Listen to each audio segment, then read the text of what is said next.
Good morning, good evening, wherever you may be. Some of my plans for this week have gone a little astray, but we are doing our best to keep with it, and that means coming back to you with another news update. Attack on Titan gets a new trailer for its final semi-final season, alongside Aggretsuko's fifth and final season has been announced, and a number of anime have been nominated for the Annie Awards. All of that alongside glancing at some of the ranking of the winter anime season coming up today. I am Tristan Gallant, and welcome to Glass Reflection.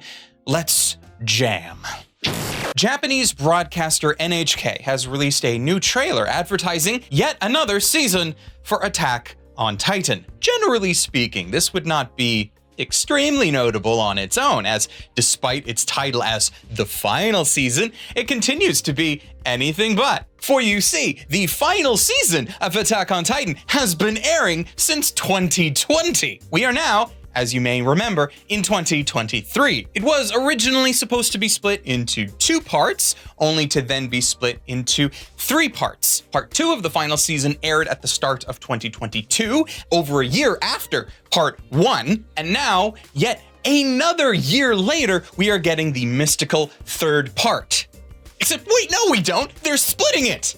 Again! Alongside the trailer and release date of March 3rd came the announcement that this release of Attack on Titan is for the first part of the 3rd part of the final season for Attack on Titan. Because that's not confusing, and this just means that we are in levels of ridiculousness that should not have happened. Like, when you announce the final season of something, you can't then have 3 more seasons after it. Now, on the one hand, I can appreciate the potential mindset that they just really want to get this right, and they are giving the series space to breathe and tell its final chapter.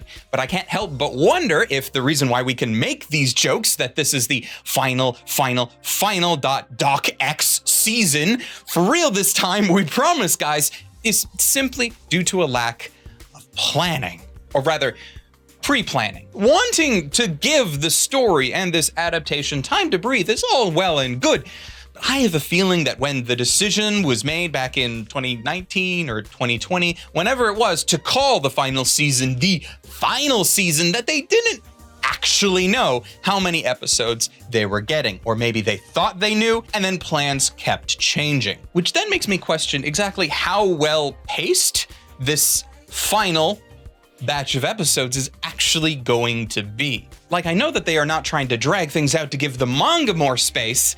You know why? Because that's been finished since April of 2021. So really, that's just kind of a managerial problem. I feel like that's fairly clear at this point. We can only hope that it doesn't actually affect the quality of these final episodes. Unless these are not actually the final episodes and we're going to be joking in a year about the final season, part 3, part 2, part 1.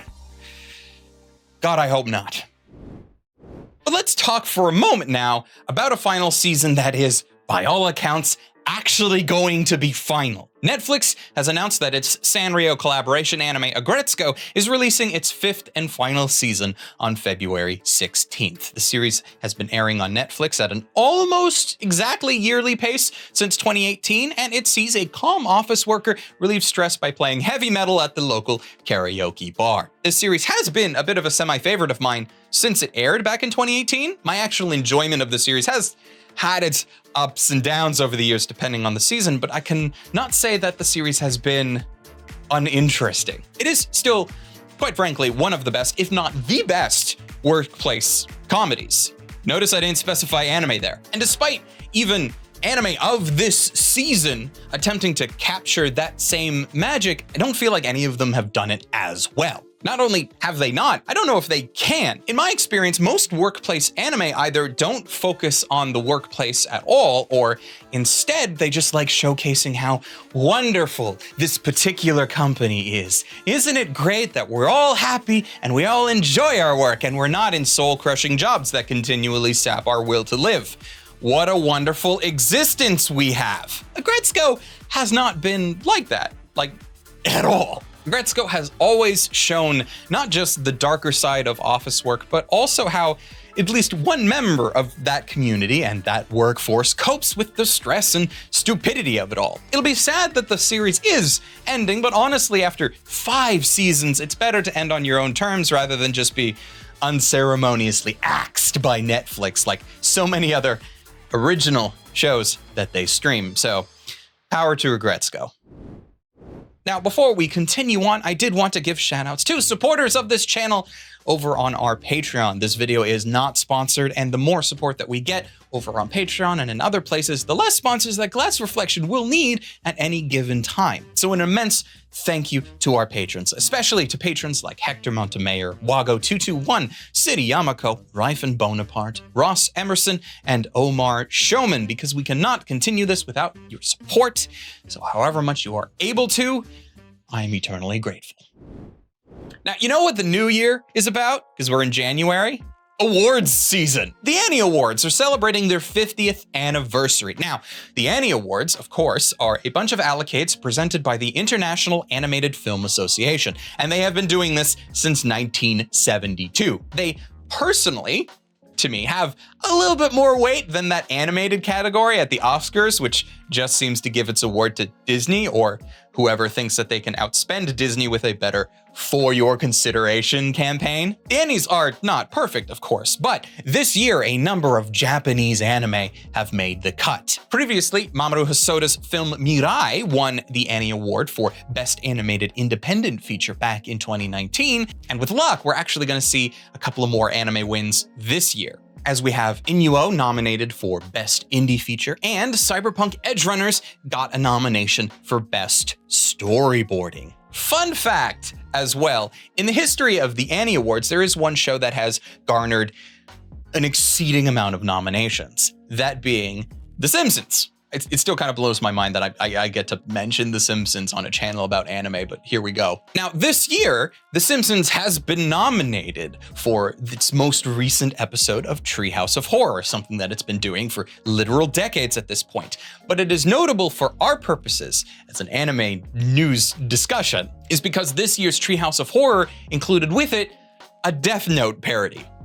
So that totally counts as anime if they win, right? Even if it's not anime in the strictest sense, there's some anime adjacent credit to be had there, right? Death Note is great, and The Simpsons knows that, and so that's why they're getting the award. We'll just keep saying that, make us feel better.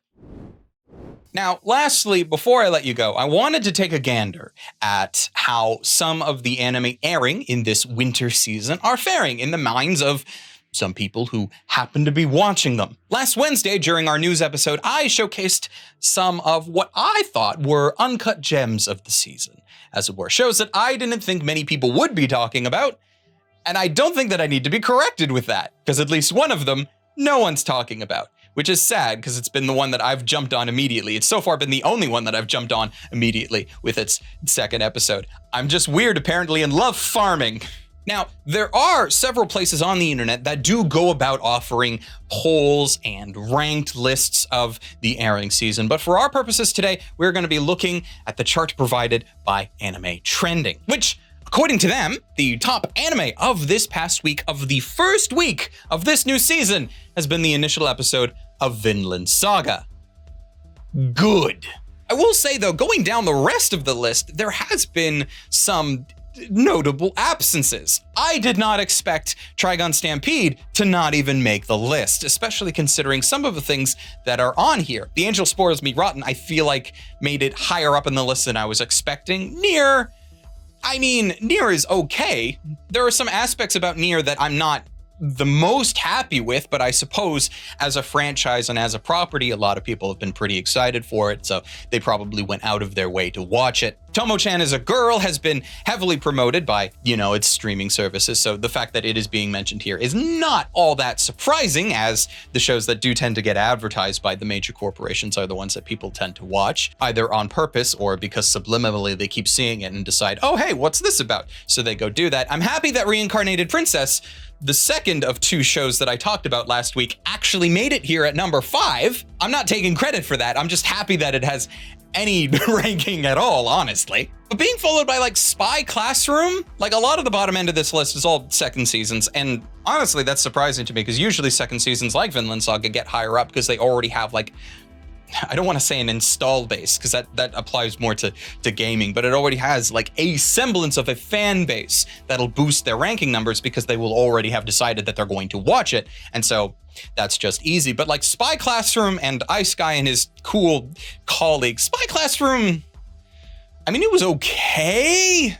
Like, I don't necessarily want to call it a more Victorian take on Assassination Classroom, just without any of the fun, bouncy comedy or the unique character that was Kuro-sensei. You have all of these not very well educated or more delinquent type characters from their various schools being thrown into one place in order to become the greatest spies by trying to kill the greatest spy. There was a lot of things, at least in its premiere, that left me wanting, let's say. So I personally wasn't impressed. And then Ice Guy and his cool colleague, I do not get why this is on the list at all. Why? Out of everything that aired this season, why this one? When I was talking about Aggretsuko and I said that some workplace comedies don't necessarily do things well, this is kind of what I was referring to, this exact show. So the Ice Guy and his cool colleague like have interesting elements to it. It exists within a world where certain mythical beings are just kind of commonplace. As the Ice Guy mentioned in the title is descendant from various mythological ice demons and so forth. So when he gets anxious or emotionally distraught in a variety of different ways, ice grows, snowstorms exist within his near vicinity, and that kind of impacts everybody else's life. But he meets a female coworker and they hit it off, and it's supposed to be a nice chill rom-com. And for what it is, it's fine. It's just, I never found it to be more than just fine, personally.